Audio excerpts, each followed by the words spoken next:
오늘은 아들을 되찾는 아버지라는 제목으로 하나님의 말씀 증거하겠습니다. 소중한 것들을 잃어버린 경험들이 누구에게나 있을 거예요. 잃어버린 경험, 잃어버렸더니 어떤 마음이 드시는지 잘 아시죠?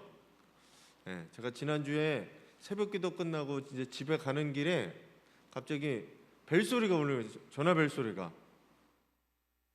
제 벨소리도 아니고 우리 집사람 벨소리도 아닌데 벨소리가 도로 한가운데서 울려서 길을 건너다 말고 정민중 목사님이 저를 붙잡고 뒤로 왔어요. 그래서 그 벨소리가 울리는 데를 찾아가 보니까 교회 옆 도로에 핸드폰이 하나 떨어져 있었어요. 근데 핸드폰이 어떤 핸드폰이냐면 아이폰 10인지 13인지 정확하게 잘 안 봤습니다. 하여튼 근데 저 그 카메라가 3개면 프로라고 하거든요. 100만 원이 넘어요. 한 120만 원 뭐 요 정도 가는 최신 고가의 핸드폰이 떨어져 있었어요. 거기서 벨소리가 울려서 제가 집었는데 그때 이제 전화가 끊어졌어요. 그러니까 6시 반 정도 지났으니까. 근데 제가 이렇게 화면을 봤는데 거기에 영어와 러시아 말이 이렇게 막 써 있었어요. 그래서 이거 어떡하지? 그러고 우선은 저희가 이제 집에 가는 길이니까 핸드폰을 두고 갔다가 집에 갔다가 아침에 와서 보니까 핸드폰에 전화가 수십 통이 와 있는 거예요. 핸드폰을 잃어버렸으니 거기에 핸드폰뿐만 아니라 카드도 있었죠. 핸드폰 안에 있는 정보나 사진이나 이런 거는 한번 없어지면 찾을 수 없는 거기 때문에 한편으로는 오히려 100만 원의 가치보다는 그 안에 들어있는 내 기억들, 정보들 이런 것이 굉장히 중요한 일이기 때문에 핸드폰은 요즘은 그냥 핸드폰만의 기능이 아닙니다. 그 사람의 역사고 그 사람의 모든 것이 들어있는 게 이 휴대폰이라는 거예요. 그러니까 그걸 찾으려고 수십 통을 전화해서 제가 오자마자 전화를 받았어요. 여보세요? 그랬더니 거기서 이제 아무 얘기가 없는 거예요. 한국 사람이 받으니까. 그래서 다시 전화가 와서 한국말을 좀 하실 줄 아는 분이 전화를 했어요. 그래서 어디냐고 여기가 주소가. 그래서 제가 주소를 가르쳐드리고 바로 택시 타고 오셨어요. 바로 택시 타고 오셔서 제가 그걸 드렸어요.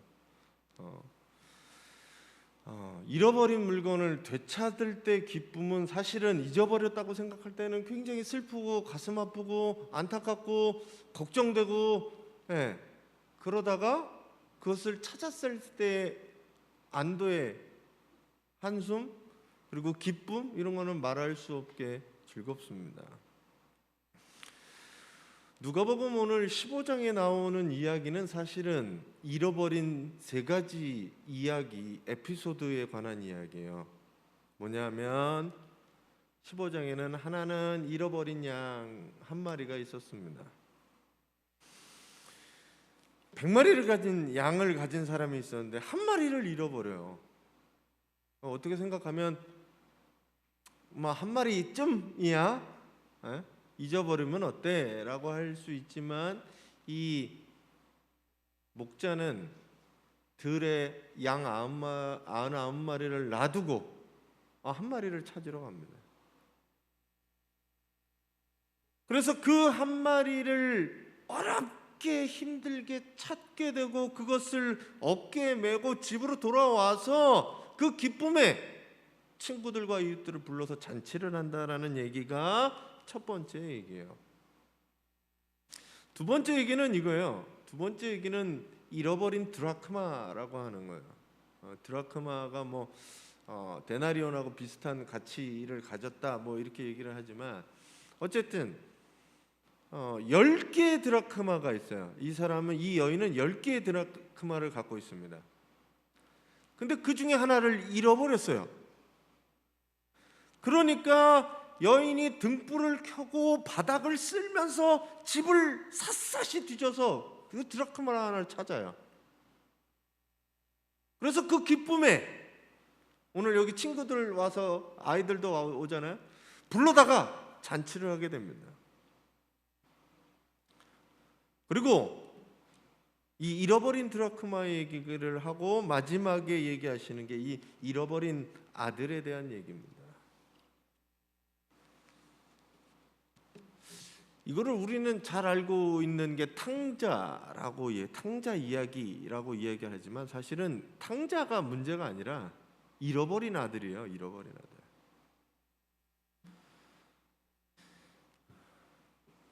아들 두 명이 있었는데 둘 중에 한 아들이 자기의 분깃을 달라고 합니다. 그러니까 이스라엘 법에 의해서 내게 물려줄 재산, 둘째 아들일 경우에는 3분의 1을 아들 두 명이 있었으니까 그 중에 3분의 1을 받게 되는 아들입니다. 그래서 3분의 1을 받아다가 나간 거예요. 나가서 잘 살았으면 되는데 이 사람이 잘 살지 못했다는 거죠. 그래서 궁핍하게 되고 그때 또 흉년까지 들어서 아무것도 없게 되어 굶어 죽게 생겼다가 아버지가 생각나서 아버지에게 다시 돌아와서 아버지하고 함께 산다라는 잃어버린 아들을 되찾는 아버지에 대한 이야기입니다. 이 이야기를 왜 하셨느냐라고 설명하면 15장 1절부터 3절까지예요. 예수님이 세리들과 죄인들과 함께 먹고 잡수시고 그들에게 모여왔습니다. 그랬더니 바리새인들이 보고 예수는 죄인들하고 같이 먹고 죄인들하고 같이 생활하는구나 라고 비판하는 소리가 들렸을 때 예수님께서 이 세 가지 이유를 이야기하신 거예요. 그래서 이 세 가지 이야기는 사실은 한 맥락 안에서 이해되고 해석되어져야 되는 게 맞습니다. 세 가지 이야기의 공통점을 살펴보면 될 것 같은 거예요. 먼저 이 세 가지의 공통점은 무엇인가를 잃어버렸다는 거죠. 양을 잃어버리고 드라크마를 잃어버리고 아들을 잃어버렸다라고 얘기하는 거예요. 잃어버렸으니 얼마나 그게 되찾고 싶었는지, 얼마나 그 한 마리의 양, 하나의 드라크마, 하나의 아들이 다시 돌아오기만을 기다렸든지 다른 것들을 두고 찾아갔다라는 거예요. 여기 살펴보면 그런 게 있습니다. 양이 한 마리를 찾으러 갔지만 자기가 가지고 있었던 양은 한 마리가 아니었어요. 한 마리일 때 한 마리를 찾으러 가는 거 당연할 수 있었지만 양이 100마리를 가지고 있었다고 성경은 이야기를 하고 있거든요. 근데 100마리 중에 99마리는 두고 잃어버린 한 마리를 찾으러 가는 것. 드라크마를 갖고 있는 여인도 한 드라크마를 갖고 있지 않았어요. 10개의 드라크마를 갖고 있었어요. 근데 나머지 9개는 놔두고 잃어버린 하나에 집중했다는 거죠. 그리고 이 아버지도 마찬가지예요. 아들이 하나만 있었으면, 독자였으면 그 아들을 챙겼겠지만 아니에요. 큰 아들이 있었고 둘째 아들이었다는 거예요. 대안이 있었다는 거. 다른 것들이 더 많은 것들을 가지고 있어서 그 하나라고 생각하지만 그 하나 아무것도 아닌 것 같고 별 볼일 없는 것 같지만 거기에 그것을 되찾고 그것을 잃어버렸을 때에 찾으려고 했던 마음이 있다라는 거예요. 그래서 이 안타까운 마음에 이 세 가지에 등장하는 인물들은 모두 그것을 찾으러 수고를 아끼지 않습니다. 양 99마리를 들여들고 이 한 마리를 찾아서 두루 찾아다니는 거예요. 성경에는 나와 있지 않지만 그 숨어있는 양 한 마리를 찾기 위해서 얼마나 많은 산 건너 물 건너 고생을 하고 그걸 찾으러 어디로 갔는지 알아요? 사방에 헤매고 돌아다니는 수고를 아끼지 않았다는 거죠.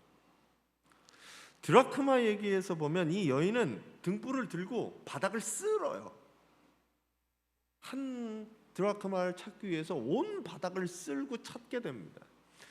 우리네야 방바닥 문화로 살아서 잘 쓸고 살지만 그 나라는 신발을 신고 다니는 문화잖아요. 그곳에 주저앉아서 그 방바닥을 쓸면서 드라크마를 찾은 이 수고를 아끼지 않았다는 거죠. 잃어버린 아들을 찾은 아버지도 성경의 뒷부분에 나오는 걸 뭐라고 얘기하냐면 아직 보이지도 않았는데 그 아들을 밖에서 기다리는, 그리고 그 아들을 먼저 알아보는 아버지였다라는 겁니다. 이 잃어버린 아들에 대한 비유는 누가복음에만 나와 있는 이 독특한 이야기입니다.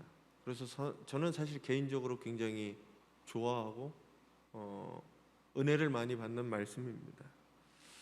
오늘 말씀을 통해서 여러분들에게 그 은혜가 함께 하시기를 간절히 바랍니다. 그래서 오늘은 이 탕자의 비유에 대해서 여러 가지 얘기를 들으셨지만 오늘은 아버지에 대한 얘기들을 조금 집중해서 말씀드리려고 합니다.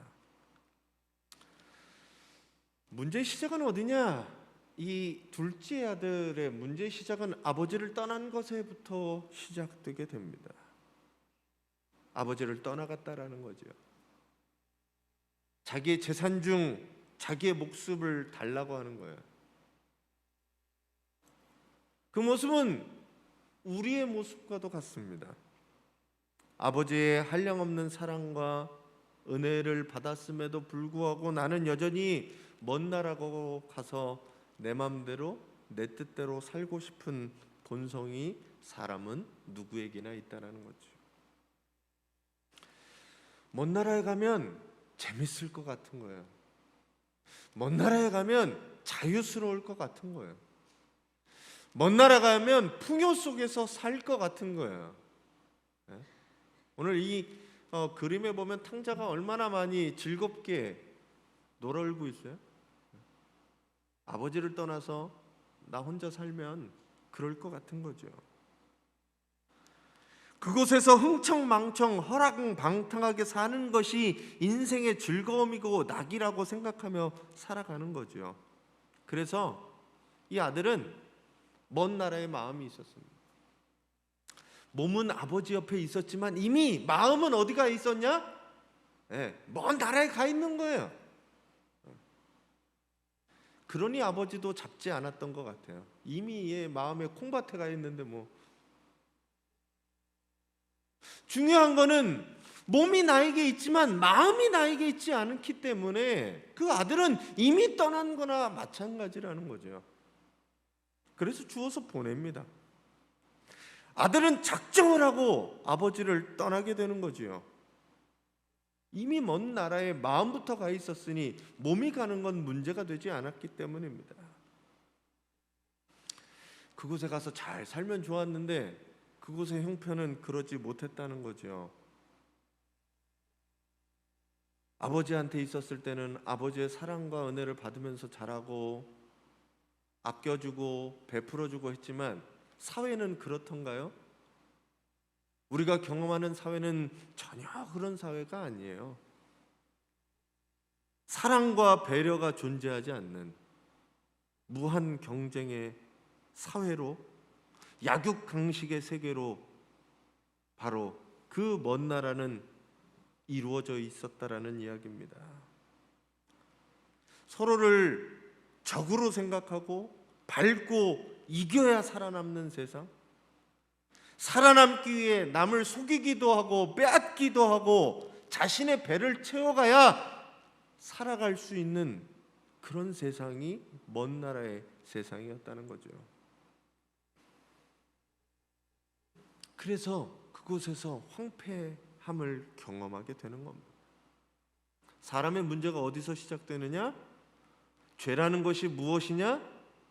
먼 나라를 동경하는 마음, 먼 나라에 가고 싶은 마음부터 시작하는 겁니다. 그게 죄의 시작이에요.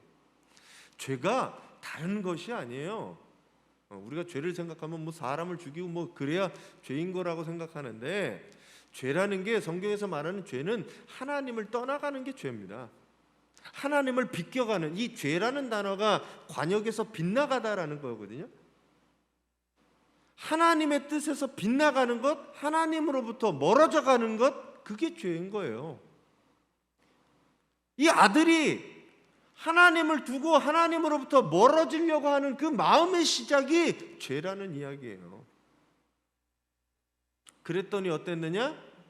하나님을 떠나갔더니 좋고 행복하고 즐겁고, 그럴 줄 알았는데 그렇더냐? 성경의 먼 나라는 그러지 않았다라는 이야기입니다. 우리의 삶이 사실은 그런 것 같아요. 우리나라가 고도의 성장과 발전, 그리고 물질적인 풍요 속에 있는데 과연 사람들의 마음은 그렇게 되느냐? 사회는 점점 경쟁으로 치닫고 서로가 이웃이 아니고 친구가 아니고 경쟁자로 만들어놓은 그 사회가 과연 올바른 사회인가? 라는 거죠. 그 삶이, 하나님 없는 삶이 풍요로워 보이고 좋아 보이긴 하지만 그곳에는 부자들은 더욱더 부자가 되고 가난한 이들은 정말 더 가난해지는 그런 사회가 우리가 살고 있는 사회라는 겁니다. 이때 나를 한번 돌아보시면 돼요. 나는 몸은 하나님 앞에 있는데 내 마음은 과연 어디 있는가? 이 둘째 아들처럼 먼 나라를 동경하며, 하나님 나도 좀 부자로 살게 해주시면, 하나님 나도 좀 가진 게 많고 권력이 많고 높은 자리에서 그렇게 살고 싶은 마음들이, 그것을 부러워하며 그렇게 되고 싶은 마음들이 우리 깊은 곳에 자리 잡고 있지 않는지, 하나님 없이 내 마음과 내 뜻대로 내 좋은 대로 살아가고 싶은 마음이 우리에게 없는지 돌아봐야 된다는 겁니다. 이 사순절 기간 내 마음을 한번 돌아보시기 바라요. 오늘 사실 아버지를 떠난 거는, 몸이 떠난 건 그 다음이에요. 마음이 먼저 떠났다는 거죠. 하나님께서는 마음을 보시고 중심을 보셨는데 그 마음이 이미 떠나가 있는 거예요. 마음이 아버지를 떠난 그 순간부터 나는 죄악으로 흘렀다는 거죠. 여러분들의 마음이 아버지를 떠나고 싶은 마음, 아버지를 잊고 싶은 마음, 그 마음이 우리에게 사로잡혀 있지 않나, 내 마음 깊은 곳으로 들어가 한번 살펴보시는 우리 성도님들이 되시기를 바랍니다. 네. 둘째 아들이 이제 가서 먼 나라에 살면서 그 인생은 어떻게 되었느냐? 절망과 좌절을 경험하게 됩니다. 어떻게 경험했느냐라는 거예요. 왜 경험했느냐?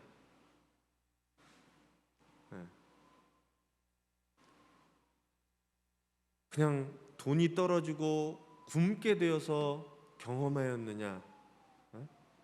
도움의 손길이 없어서 굶어 죽는 것 때문에 이 사람이 절망과 좌절을 깨닫게 되었느냐? 먼 나라의 삶을 다시 한번 돌아보게 되었느냐? 아니라는 거예요. 제가 생각할 때는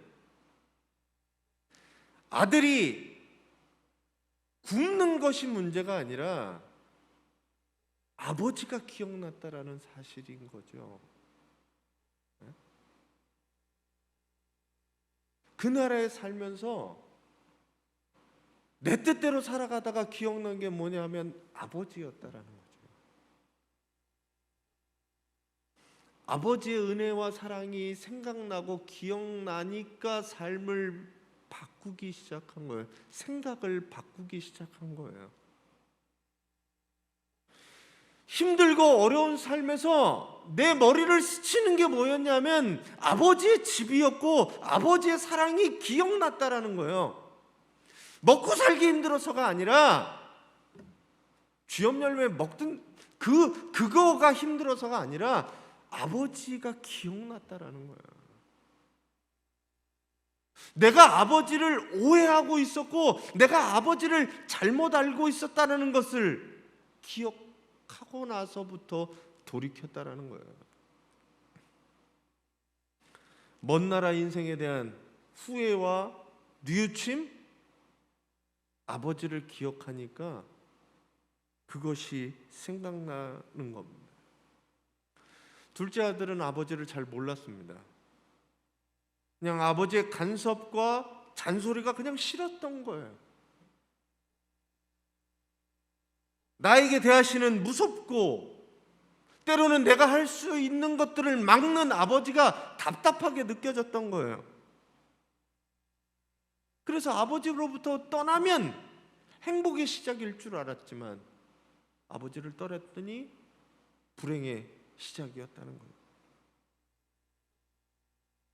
아버지를 기억하니까 아버지께서 하셨던 모든 행동들이 나에게 사랑으로 다가온 겁니다. 은혜로 다가온 거예요. 아들이니까 이렇게 해주셨구나. 아들이니까 봐주시고 용서해 주시고 베풀어 주셨구나 라고 하는 게 기억에 났다라는 거예요. 우리가 자꾸 사람의 마음을 돌이키는 게 무엇인가 줘서 돌이키는 게 아니에요. 사랑과 은혜가 기억나면 그 사람의 삶은 바꿉니다.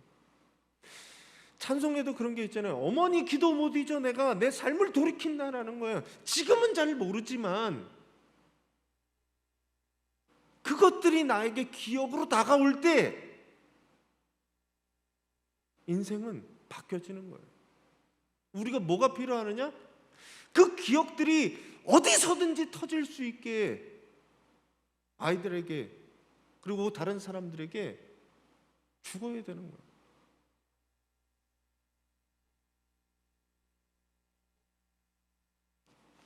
무슨 기억이 여러분들에게 있으신지 모르겠어요. 아버지에 대한 기억들, 어머니에 대한 기억들, 하나님에 대한 기억들이 무엇이 여러분들에게 남아있는지 모르겠습니다.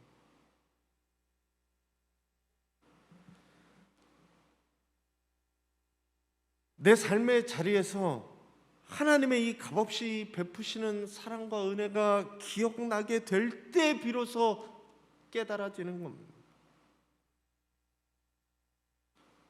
부모가 돼 보니까 부모의 마음을 조금은 아는 것 같아요. 어렸을 때는 아이 왜 답답하게 꼰대처럼 왜 그러냐고 이해가 안 되고 그럴 수 있었어요.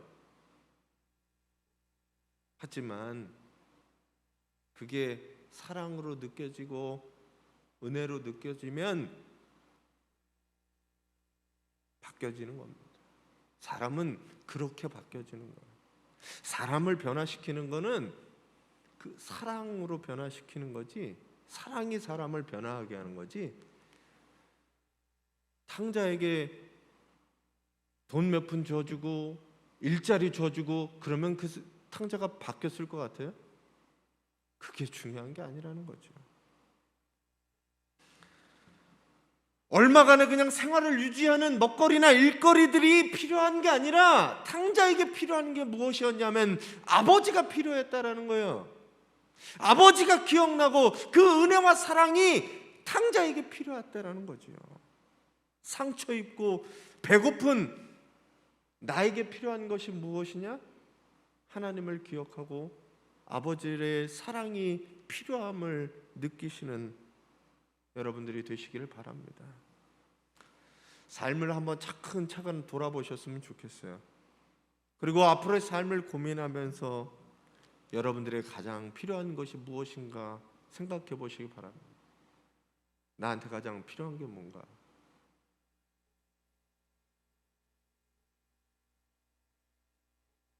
우리를 위해 아낌없이 베풀어 주시는 하나님 아버지의 은혜와 사랑이 필요함을 여러분들이 깨달으시기를 간절히 바랍니다.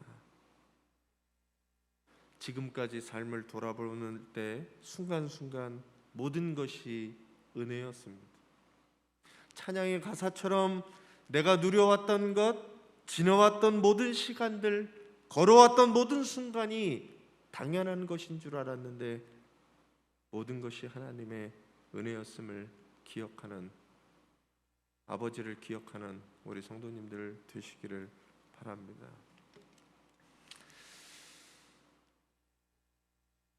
그래서 세번역에서는 뭐라고 되어 있느냐? 제정신이 들었다라고 얘기해요. 제정신이.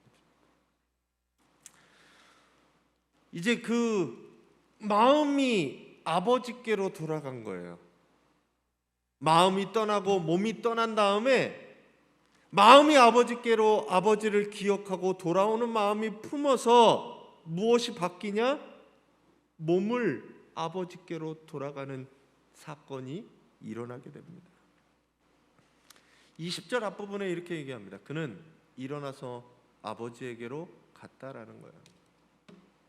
마음이 움직이고 몸이 따라가듯이 마음이 아버지께로 돌아가고 그 다음에 몸이 아버지에게 가는 겁니다.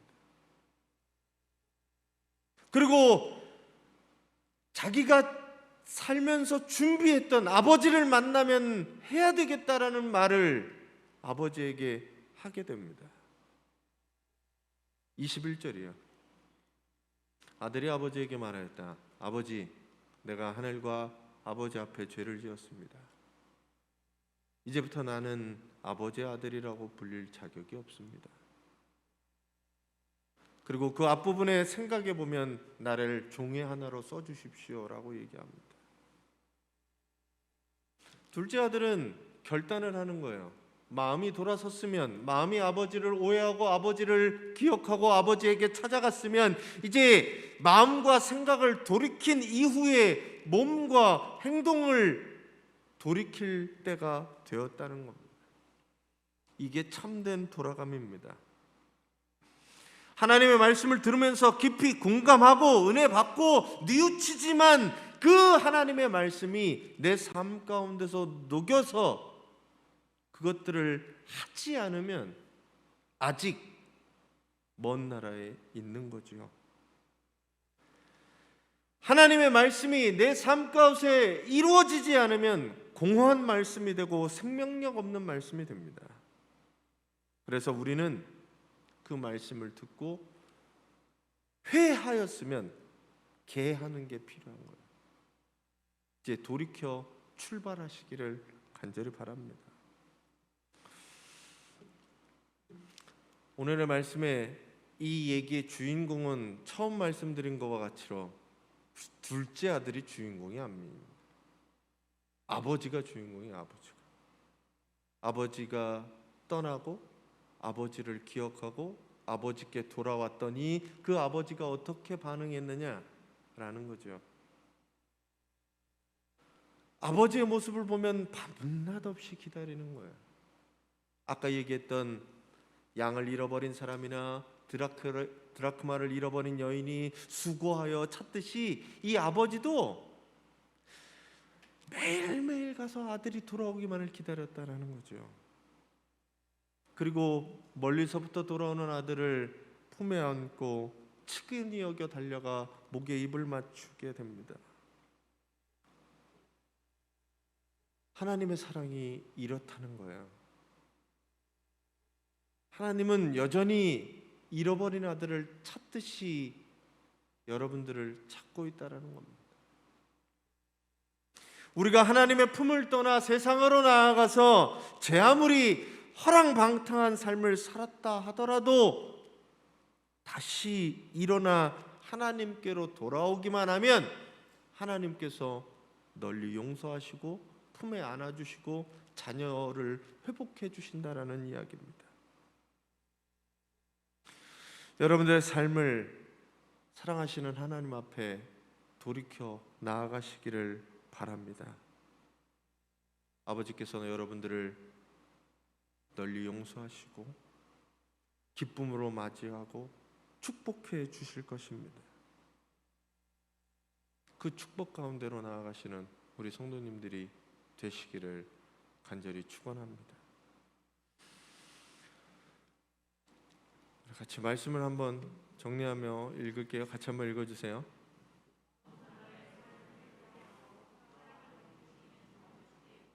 네. 새로운 삶의 시작 어디서 출발하냐 하면 돌아감으로 출발합니다. 마음이 돌아가고 몸이 돌아가고 하나님을 만날 때 내 삶은 새로운 삶으로 출발합니다. 여전히 여러분들을 기다리고 계시는, 사랑으로 기다리고 계시는 그 하나님께 돌아가시는 우리 성도님들 되시기를 간절히 축원합니다.